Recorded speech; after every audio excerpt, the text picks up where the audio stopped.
The topic of the sermon is Be Decent More Than the Impostors. Bible reading is from the book of Matthew, chapter 5, verses 13 to 20.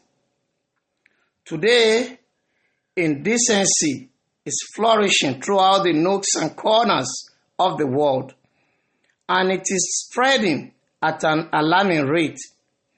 Even the believers are not exempted from these nefarious acts.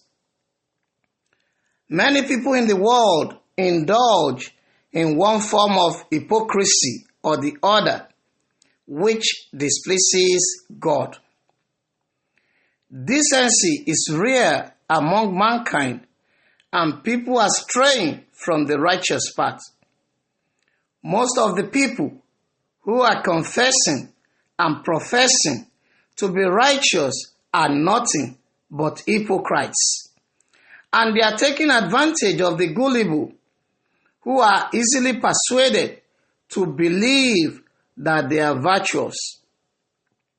Nowadays, impostors are everywhere in the world, including the churches, and they are among every rank in our society.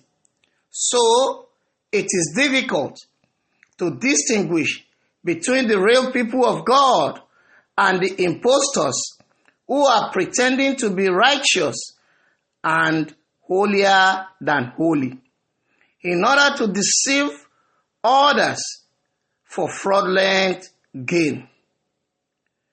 What the Christians need to realize is that unless their uprightness exceeds that of the pretenders, they will not be admitted into the kingdom of God.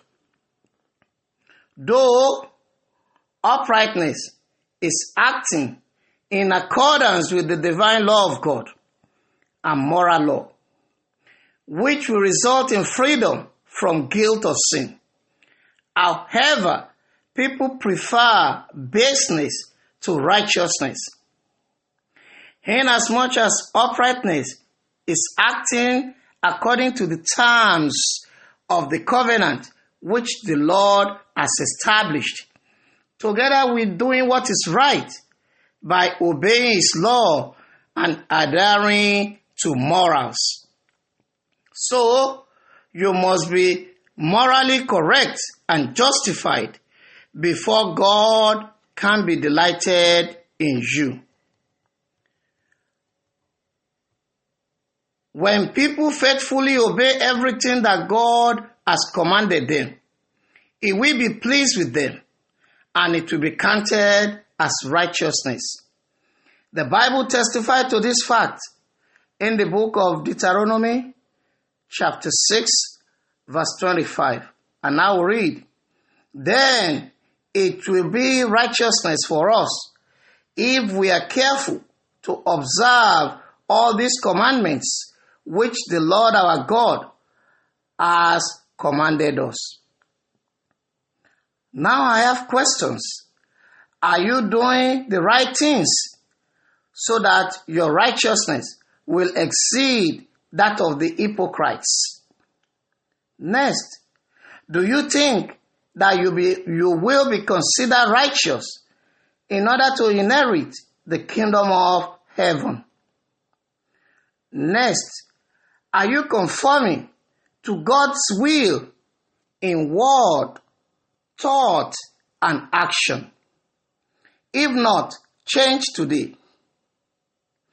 If you want to be successful and preserved on earth, you must faithfully obey everything that God commanded you.